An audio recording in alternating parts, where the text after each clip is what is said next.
பரிசுத்த வேதாகமம் பழைய ஏற்பாடு ஏசாயா தீர்க்க தரிசன புஸ்தகம் 37ஆம் அதிகாரம்.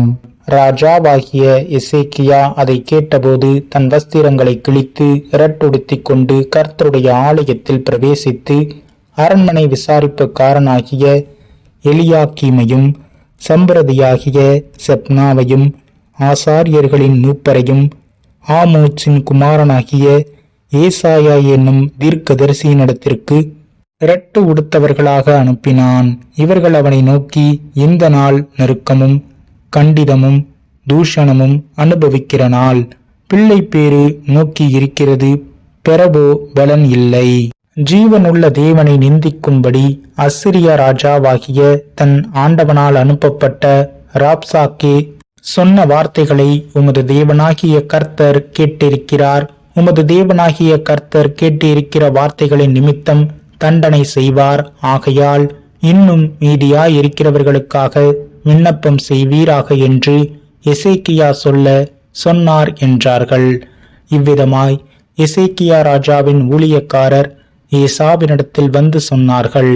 அப்பொழுது ஏசாயா அவர்களை நோக்கி, அசிரியா ராஜாவின் ஊழியக்காரர் என்னை தூஷித்ததும் நீர் கேட்டதுமான வார்த்தைகளினாலே பயப்படாதேயும்.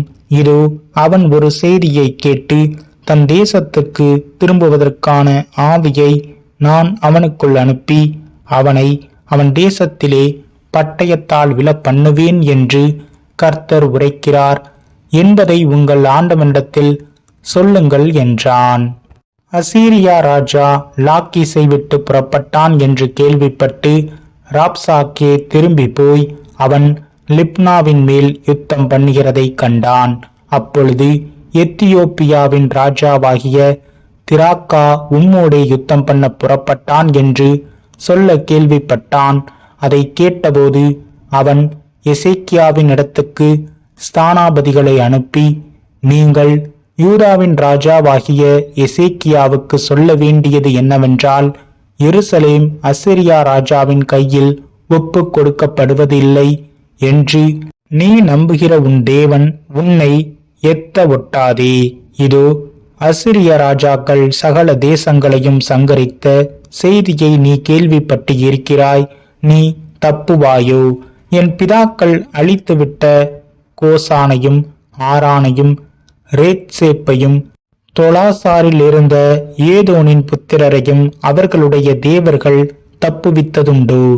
ஆமாத்தின் ராஜாவும் அர்பாத்தின் ராஜாவும் செப்பர்வாயும் ஏனா ஈவா பட்டணங்களின் ராஜாவும் எங்கே என்று சொல்லுங்கள் என்றார். எசேக்கியா ஸ்தானாதிபதிகளின் கையில் இருந்த நிருபத்தை வாங்கி வாசித்தான்.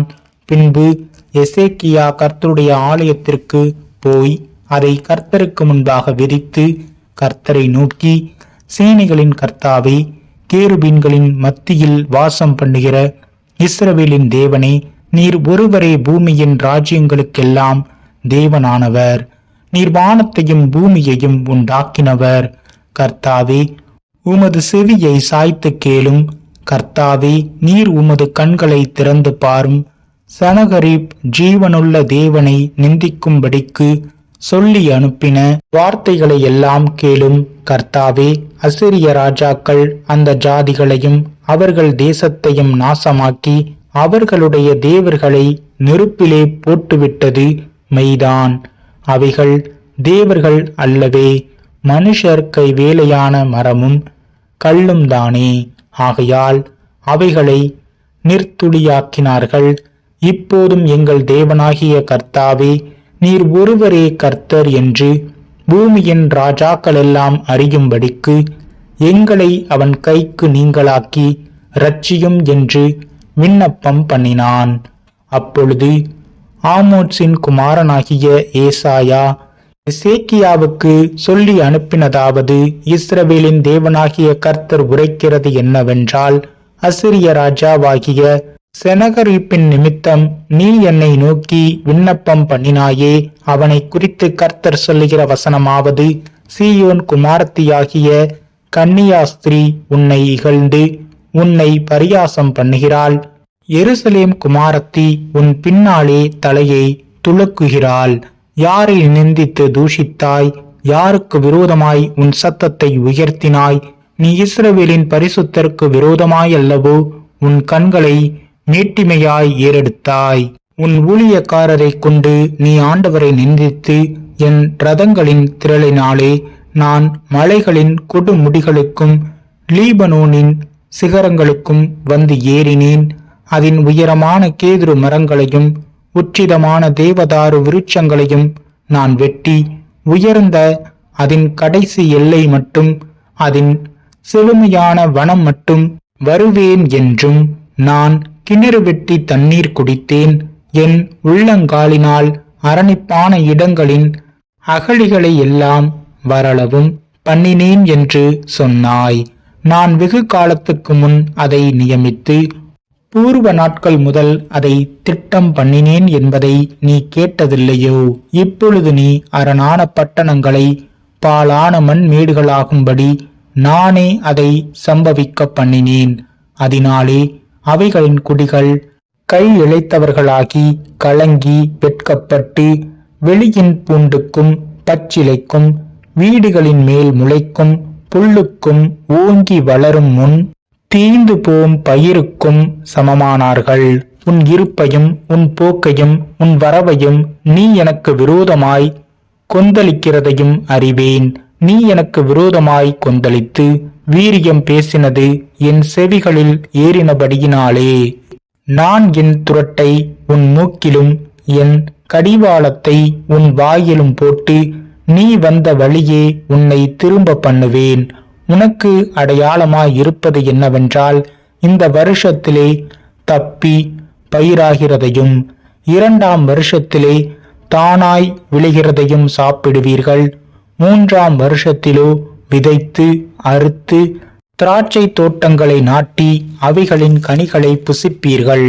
யூதா வம்சத்தாரில் தப்பி மீந்திருக்கிறவர்கள் மறுபடியும் கீழே வேர் பற்றி மேலே கனி கொடுப்பார்கள்.